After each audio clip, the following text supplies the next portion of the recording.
Okay, welcome back to The Skill Economy, the podcast about closing the gap between what school and university teach and what the real world actually expects. In today's episode, we're joined by Cordelia.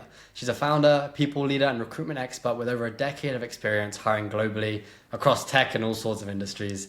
Cordelia's worked both agency side, in-house, and at leadership across the UK and Malta before now founding her own HR and recruitment consultancy after spotting a gap in the market. She's also been recognized as an iGaming Times 2025 leader, advising fast-growing businesses on how to hire, develop, and keep great people.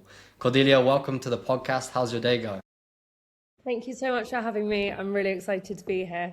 Yeah, having a great day, busy week. And just as we were saying, I can't believe the end of January is so nearly here. It's just this month has just vanished. Yeah, it's pretty crazy. But January is obviously a busy month for recruitment teams. I'm sure for you as well. A lot of people looking for the next role that's going to inspire them this year. Companies looking for the right people to fill roles. When you're also working with candidates and helping them think about what questions they should be asking before joining a company, what comes to mind? What do you tend to get them to find out about different companies? I think that the main thing when job seekers are approaching me, whether it's, graduates or people who are, more experienced and are maybe looking for their second or third move, it's always to find out, why they want to work for that company. I think it's very easy, you see a beautiful website, you have a really smooth recruitment process, you hear a job and it sounds really exciting and you think, where can that take you? But I think it's really important to think about, longevity in a role as well. If you're starting in a junior position, do you want to stay in that company for a number of years? I think, some of the challenges that there are in the market at the moment is that people will go to a company for 3 months, 4 months, and then they want to move. And then it happens again and again and again. And job hoppers, of course, sometimes it's no one's fault. It's just how the market is. But I would always say, try and look for a business where you can grow and develop, 3 years, 5 years. 3 years is a really good amount of time to be in a business. So look at somewhere that you can also grow, move up, develop, and also enjoy being there. On that note, how should I figure out if somewhere's the right place for me to go? I'm talking to a talent acquisition manager, hiring manager. How do I figure that part of it out? Great question. I think the quick answer would be it's very tough to figure out what it's like to work in a business if you don't work there. Often teams have big communication teams within in-house, so they're also able to project an image of who they are as a company in a great way to the outside world. I think, look, developing personal relationships, meeting people who work in those businesses, networking at events where you may meet people in other teams who work for those companies. The best referrals come from people internally, and that's probably the best way you'll be able to find out what a business is really like. Okay, Glassdoor says a lot, but there are also some businesses that actively encourage their employees to write positive Glassdoor responses. So it's also difficult to get sometimes the authentic truth, we can say, of what it's really like to work somewhere until you actually step through the door. Yeah, it's a typical battle to face as a young person of what is it really going to be like to step into that work and who's going to be my boss and all those sort of questions. I suppose you've also been on that journey. You graduated from Newcastle and I believe you joined Reed, the company, and you spent quite a lot of time there. Talk to us a little bit about your early career. What choices did you make and why? Sure. So I think the interesting thing about recruitment is you kind of fall into it. I don't know any 3-year-old that says when I'm older, I'd like to be a recruitment manager or own my own recruitment business. So I left uni in 2011 and the market then was really, really difficult. We were coming out of a global recession. I had my heart set on working within events and event management, and there were just no businesses that were hiring within that. I could have gone and, worked more as a waitress, but what I really wanted to do was be working with kind of event management businesses, supporting them with, weddings, big corporate parties, birthday parties, those types of things. And it just wasn't possible. I sent probably 200 CVs over the space of kind of 3 months. I got a good 2-1 from a good university. And I think slightly arrogantly, I thought, well, it'll be easy for me to get a job. I've got experience. I've worked as a waitress. I also worked for a very high-profile event management company globally, where I waitressed at like the King of Bahrain's wedding. I also worked within kind of the members' tent at Queen's and at Wimbledon. And I thought that those would be enough to land me a good job. And unfortunately, it just wasn't the case. And I think that that was probably one of my earliest lessons around resilience, that actually sometimes you get a lot of hard no's, but you have to learn how to pick yourself up. So all my friends are moving to London. My family live the other side of Oxford. And basically the agreement was, until you get a job, you're not moving to London. And I was super frustrated. I wanted to be in London with all my friends. And instead I was stuck at home. You know, I'd left uni, I'd had all the freedom of being at university, and suddenly I was at home. So my parents suggested that I go into our local town in Newbury and I drop my CV into a couple of recruitment agencies because, you know, maybe they would have jobs. Newbury's also the home of Vodafone. Maybe there is something there I could work within their event management team, for example. So I dropped in all my CVs and I walked in to read, and they said, look, we can get you a temp job, but actually what we're looking to hire is an intern. It will basically be unpaid. You'll get expenses, which were tiny, and you'll work for us for 3 months, basically for free, doing anything and everything that we might ask you to do. I went home, I said to my parents, there's no way I'm doing it, I'm not interested. And my mum was like, you are, and you're starting on Monday. And that was the beginning of my recruitment career. Wow. I did 12 weeks there. I absolutely loved it. Nikki, Nicola, they were amazing in the Newbury Reed office. They showed me so much. I was much more than a standard intern. I ended up basically being like a junior recruitment consultant. And 2.5 months into my internship, one of the area managers saw a lot of promise in me and he put me forward for the grad scheme. And then, 6 stages of interviews later, it was very grueling. I got on the grad scheme and I moved to London, and that was the start of my whole recruitment career. Wow. So yeah, just sort of falling into it, which is, it's not what you hear a lot of students do nowadays. A lot of them have their sights set, like you said, on different roles, and some of them do fall into things they don't want. If you could go back almost, or like when you reflect back on it, how do you think people should decide like what industry to go into or to target or to think about? I think it's really hard because if I had always set my sights from maybe 18, 19 on working in events, I don't think I ever would have had the career that I've had now. And it's not to say that if I had followed events and the market and the world had been a different place, I might not also have been successful there and had a really kind of like fruitful and enjoyable career. But I honestly feel like things happened for a reason, and recruitment has given me everything and more that I ever could have dreamed of from a career. I've traveled the world. I've been able to be financially independent from a young age. I've learned really important life skills of how to present yourself in group settings. You know, I speak at global conferences. All of this wouldn't have been possible if it wasn't for somebody giving me a chance many years ago. And I think that the challenge we have at the moment is that the market is quite hard. And because of that, it means that people are being given probably less of a chance than they might have been before. But when you are given a chance, jump on it, because really, I mean, it changed the whole direction of my entire life, me taking that internship. And getting an internship like that, or even like free work experience or something along those lines, you know, you might go for 2 weeks or 12 weeks like you. It's important in that gap of time to leave an impression and have them walking away thinking, gosh, we've only had Cordelia for 12 weeks, but we can't imagine not having her now. I mean, what skills do you think help someone create that sort of impact in a short period of time? And for people that are doing internships, what skills should they be thinking about developing and demonstrating? So I think, although it probably sounds really basic, I think be a yes person. I said yes to literally everything.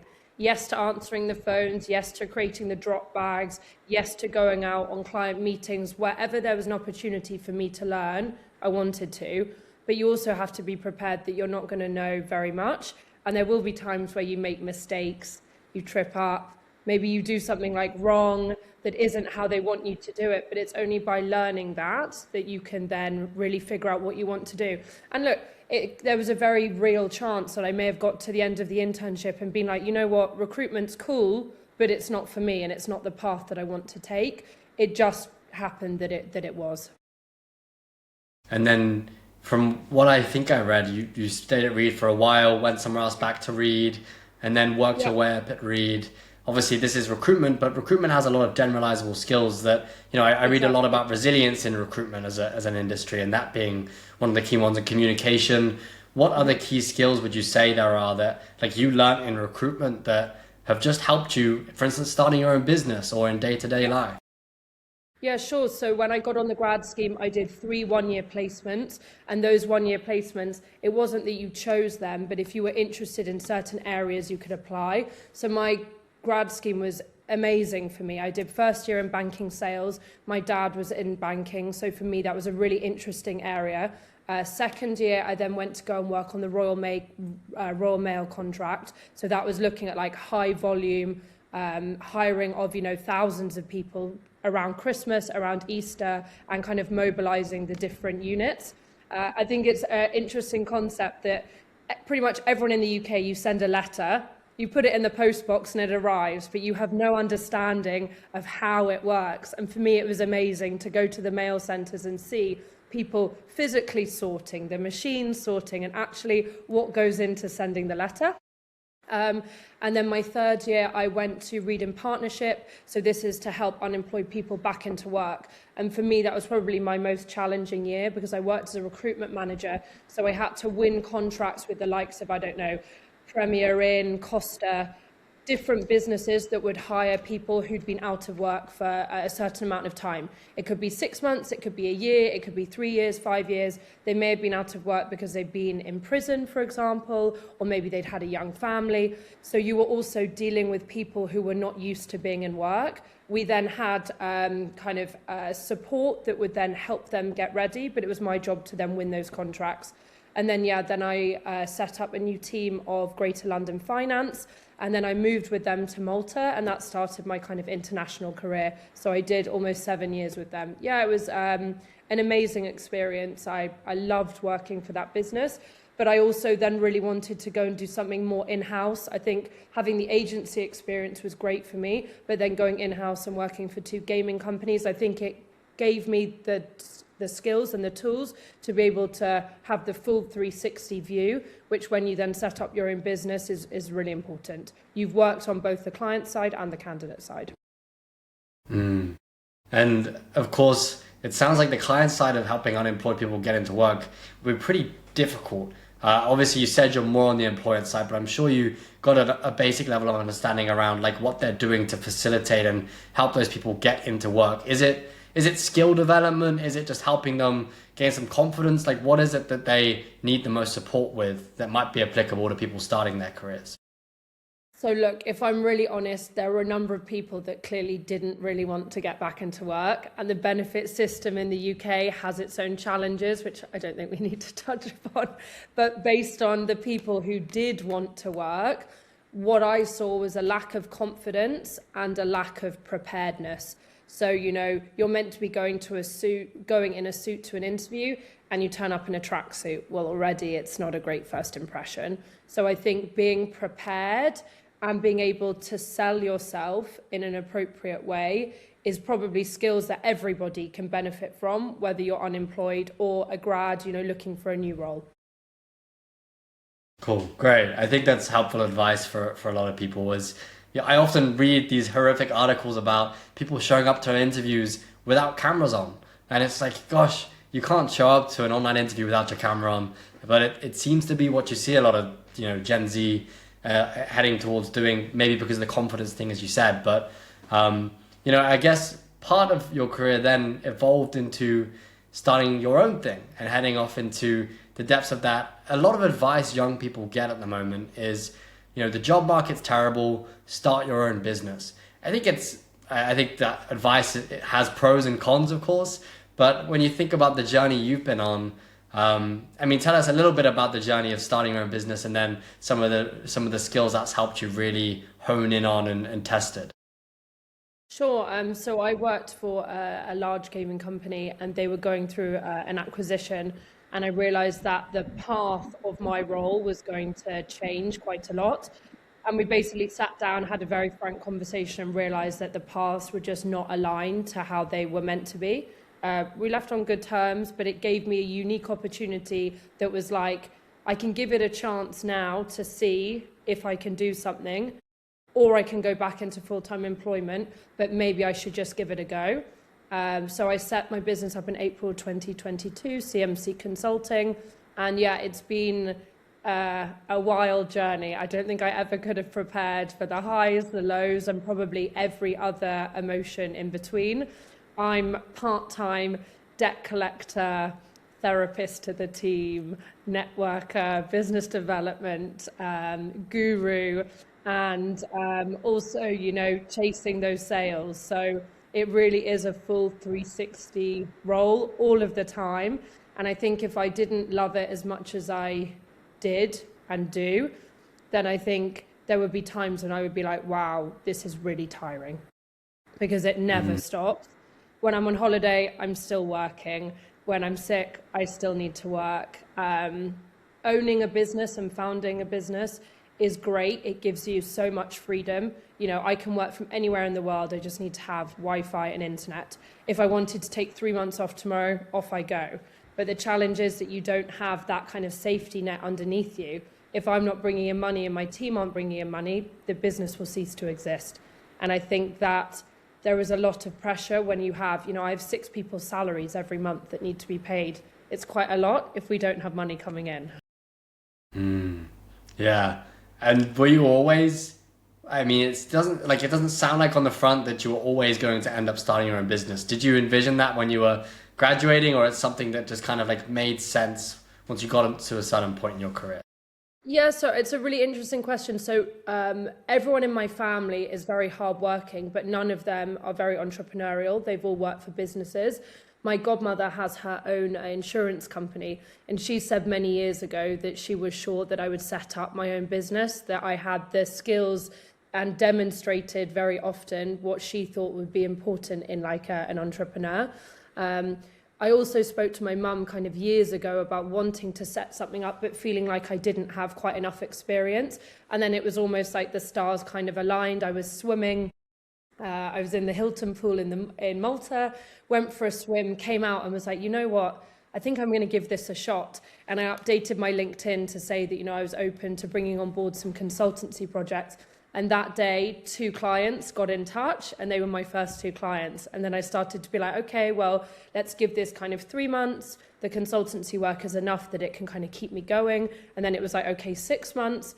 And then I won a really big contract that then made sense for me to hire one of my friends. And then it just kind of evolved from there. Snowballed. Awesome. Yeah. And yeah, you obviously, from everything I've read and seen of you online, you've had quite a big influence on some of the work going on in recruitment and iGaming, and are continuing to do some cool stuff in that industry. I think a lot of young people want to have a voice, and they want to be able to talk and connect with people that are more senior in their career growth than they are. How does someone start to create that voice of theirs online, become a bit of a thought leader, start sharing those opinions? I think it's a difficult rope to tread on, but what kind of got you there? Yeah, it is for sure. And I know it sounds probably lame to say, but when you start to become more high profile in whatever industry you're in, it comes with a huge amount of responsibility and potentially a lot of criticism too. You have to be prepared that your opinions, your ideas will face criticism from people. So you also have to get quite a thick skin. I'm open. I don't have particularly controversial opinions, but I do have opinions on things, and I'm happy to kind of state what they are. For me, it all started on LinkedIn. I don't post every day. For me, I don't see the value in posting every day, but it's more around kind of certain topics that I find interesting. I'm really into Stoicism and how that impacts our daily life. So often I'll kind of post about, I read the Daily Stoic if I'm reading one of the days and it's really, profound to me and kind of strikes a chord in me, then maybe I'll think about how that could possibly be linked to recruitment, to thought leadership, to things like that.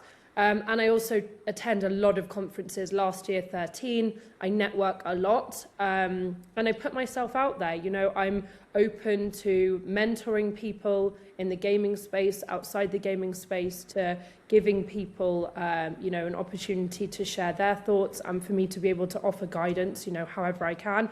I also have my own mentors, and I think that that was something that has really helped me over the last few years, having people who are in similar either work situations, they founded a business, maybe it's at the kind of 4-year, 5-year mark, how they can get it to where they want it to be, but also then being I'm part of Women in Gaming, which is a really strong, beautiful network.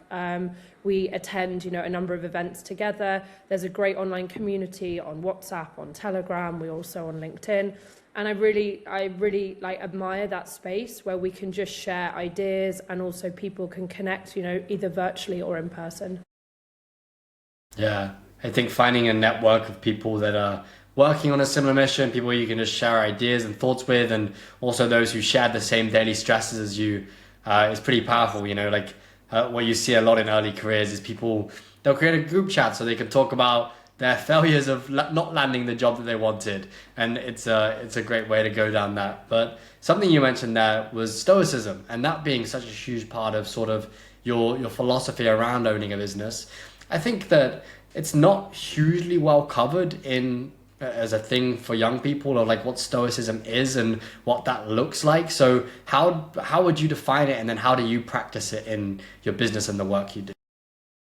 Sure. So really the foundations of Stoicism are around not letting our emotions overtake us. It's that you basically take your emotions out and you try and be, it's not calm, you just try and be at kind of an equal level all of the time. There may be chaos going around you, but it's how you then park that chaos. I also love Mel Robbins's theory of kind of let them do what they're going to do, but I know where I'm going and I know what I'm going to do. And as long as it's not impacting anyone in a negative way, then that's great for me.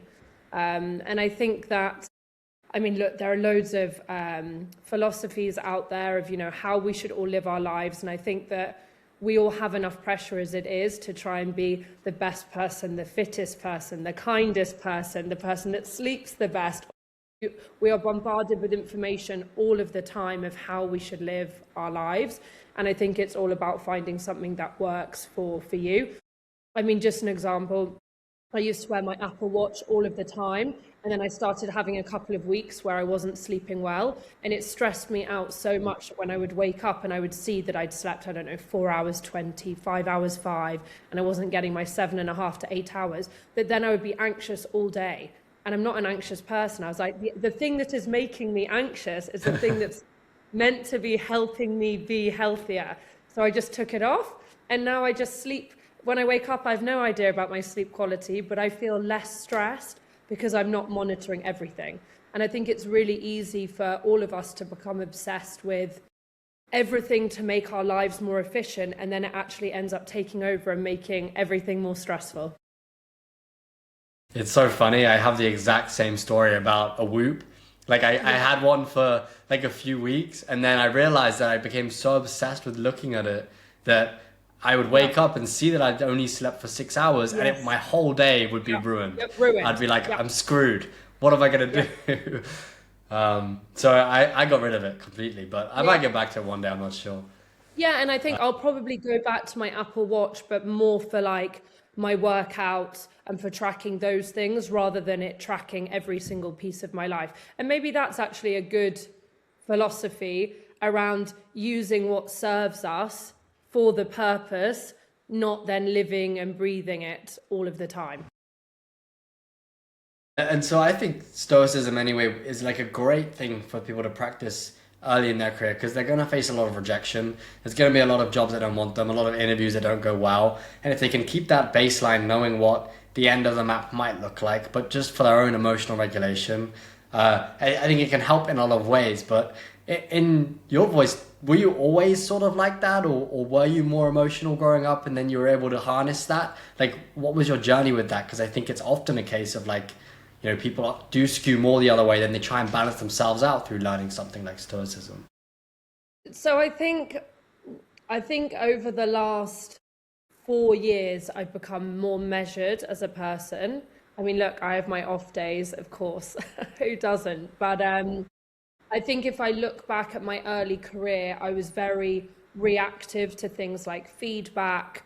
I would take things very personally. And I think that it probably, although it made me aspire to be a better employee, it probably made me quite difficult to be managed and also not part of a team as in from the teamwork perspective, but I would be very hard on myself if we didn't get to kind of where we wanted to be, which when you're working agency side on recruitment, you're part of a team, but you're basically a lone ranger. So in those environments, it was good because it really, really pushed me on. I'm extremely competitive by nature. Ask any of my friends. I refuse to go bowling because I'm bad at it. I will not go. I'm not going. I'll sit. I'll have a few drinks. I do not want to bowl. I get it. And I think that with that, I also realized that I needed to find ways to positively channel a lot of the energy that I had. And I think that that's probably over the last 4 years, 3 years more so, I've become really, I don't want to say obsessed because I think obsession is has negative connotations, but I'm really, really positively influenced by exercise.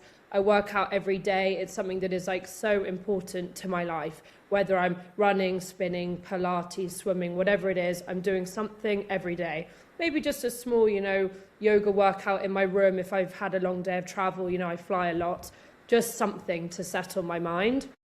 And I think that along with trying to read, around Stoicism, and I read lots of different philosophies, and that was just the one that kind of resonated best with me.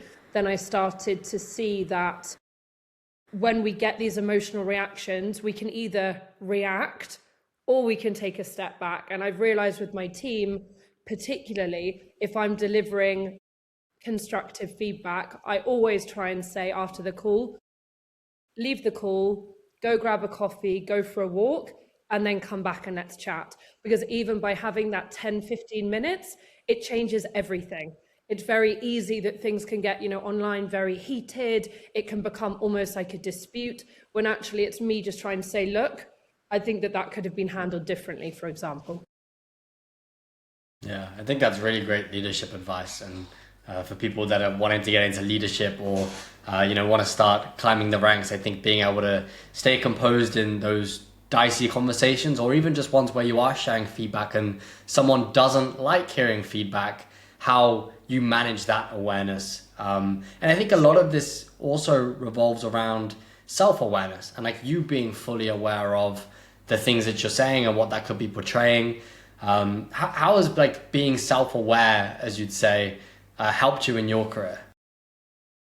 I think over the years, I've become much more self-aware. I mean, I know many things about me now that I probably didn't know at the start of my career. I know that I'm a kind person, for example, but sometimes within my own team, I'll sometimes give somebody more chances or more opportunities than probably they should be given before I say like, okay, well, we really need to look at this from a, more of a constructive point of view. I'm also very British by nature. I love small talk. I love having a chat. I love to see how people are, which, for some of my clients who are maybe from the Balkans, they have much more of a direct nature. And it's not that they don't care about how I am, they just don't have time. Okay, well, let's get down to business. And I think that years ago, I would have found that like, oh gosh, that's quite rude that they didn't ask me how my evening was. But you realize that culturally, there are just some differences. And so I've also learned to tailor my approach based on who I'm speaking to and probably where they're from. I think that's big. I mean, it's always shocks me. I do a lot of work with Americans, and they can't like. It's just mind blowing when you get into it, and they say that like being an introvert in the States is like being an extrovert in the UK, and being an extrovert in the UK is like being an introvert there. It's so different, but there's something fun about that as well. And and I think that it's just the more that you network and the more that you meet with people from different countries, the more able you are to be able to kind of tailor that approach. But I always say, like, be authentic to yourself. I'm never not going to ask somebody how they are, how their evening was, because it would feel rude to me. But if they don't respond back, okay, no problem. Let's get down to it, you know? Cool. And of course, you mentioned there about, you're obviously, you have a team of six or however many you have at the moment at CMC, and you'll notice trends between like what makes someone a great hire and what makes someone average. What are those like key traits that you see in an employee that makes you go like, this person's going to be great for the future? So I think what I've realized in recruitment is you don't have to have done recruitment to be a great recruiter. There are so many transferable skills. So probably my highest performer, she came from sales. She's been with me for 3 years and she's just always been eager to learn. She is a classic yes person in the best way. Yes, I'll go to the conferences. Yes, I'll bring on board this client. Yes, I will work on a role I've never worked on before. Let's look at it together. She wants to say yes. And I feel like with a yes person, what I'm not saying is that you basically say yes to everything and you end up having, no life, burning out, and you're treated badly. No, we all have our boundaries. But I think by her absorbing so much information and being so ready to learn, it gave me more trust in her, which then meant that she could take on more of the business. Yeah, it's that yes thing that I think we spoke about earlier a little bit, which is really important. And of course, there's the side of it as an employee where you're like, I want to impress my boss. What are the skills I've got to develop? But there's also this whole thing that I think a lot of people early in their career don't really understand, is that you kind of also have to be able to effectively manage your boss and pull them for the right times, for the right things, and get what you need from them in those time slots. So what advice do you have for young people that are in their first career, they have a boss and they need to think about managing their boss in a sense and getting the time out of them and making sure it's well used? I would say try and build a personal relationship with them however you can, but also commit and deliver to what you say you will. The quickest way to build trust is by delivering on what you're meant to be doing. So I don't know, if it's you're working within content and you're meant to deliver 20 articles in a week, let's say, you make sure that you do that. And I think that by doing that, you then build trust, which then also strengthens that relationship. But yeah, like you said, it definitely goes both ways. It's about both sides trusting each other. Yeah, it's something that I had a big wake up moment to in my first role, was like suddenly this need to be a super high performing employee, but also make sure that, like, number one, my boss sees it. Number two, they feel it and feel the impact of it. And then we also have a personal relationship outside of that where we ask each other how our days were and that sort of thing. Yes. So I think there's textbooks out there by the hundreds that teach you how to manage your boss. Sure. Yeah. I think it makes sense to turn to them. I think one of the things we also touched upon is, people maybe just leavers from university, like moving first time into a role, their aspirations are that they want to become a leader, they want to be a manager. But I think it's really important to say the more senior you get, the more lonely it is. You have many less people to talk to. You have your leadership style, your communication style constantly critiqued. It takes a strong person to be a manager and a leader, and it doesn't suit everyone. And it's not to say that people can't become experts in their field. They absolutely can. But being a leader isn't necessarily the only way to get there. And I think that that's really important. Once you're managing teams of 6, 7, 10 people, you're taking on all of their problems, their personal problems. You're having to become, part-time therapist as well to help drive their performance, to make sure that they're okay. And for a lot of people, it's heavy. I think I realized after I had managed quite a large team and I then set up on my own, I realized how free my days were when I actually only had myself to think about. And that was quite interesting when I've been looking at scaling the team. I love having my team, but also I know that the thing that I do best is bringing on board new business. So it's how you combine having the team, having my finger on the pulse of what's going on in my business, but also having enough time to then network and go out and win new opportunities. Yeah, leadership is very attractive to a naive eye, and I've been victim of that as well. Just wanting to develop leadership skills, become a leader, and it's like, gosh, it's going to be hard when you get there one day. Yes. But I think there's a lot of traits that can be learned from leadership that can Yeah. also be employed to yourself as an employee and how you think about adding value. And Definitely. so sort of the question that I'd love to sort of leave people on, Cordelia, which I think is super helpful for young people. If you were 18, 19, 20 years old again, in today's age, what skills would you be thinking about sort of like going out there and developing and learning so that you can have a successful career?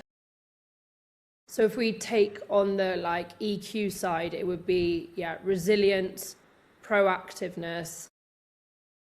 And I think the ability to work well under pressure, I think that one is quite underestimated. But, work is hard, and work isn't meant to be just a jolly with your friends. You come in, you have a coffee, you get paid, and you leave. It's meant to be challenging. And there will be times in your first role, in your second role, maybe in your last role, where it gets to a point that you feel so uncomfortable because the pressure is so high. So it's being able to push back when you need to, but also being able to work well under that pressure. And I think that's the same for anyone, whether you're a new graduate in a role or, a VP of a 5,000 person company. There will come times where it's like crunch time, and it's how you then deal with that pressure. Great. Okay. Well, thanks so much, Cordelia. It's been a pleasure having you on. It's been cool to learn all about CMC and also just explore some of your career learnings and things that went wrong and right. And I think there's a lot for people to learn in terms of going into recruitment, but also those generalizable skills that you covered. And I'm looking forward to keeping in touch. But for people who are curious about where to find you, where could they go? Sure. So I'm really active on LinkedIn. So you can find me just by searching Cordelia Morgan Cooper. My business is CMC Consulting. If there's anybody out there that is looking for like a business mentor, someone to be able to share ideas with, I'm really open to that. Please just get in touch, and we can connect there. Awesome. It's been fun, Cordelia. Thanks a lot. Thank you so much. Take care.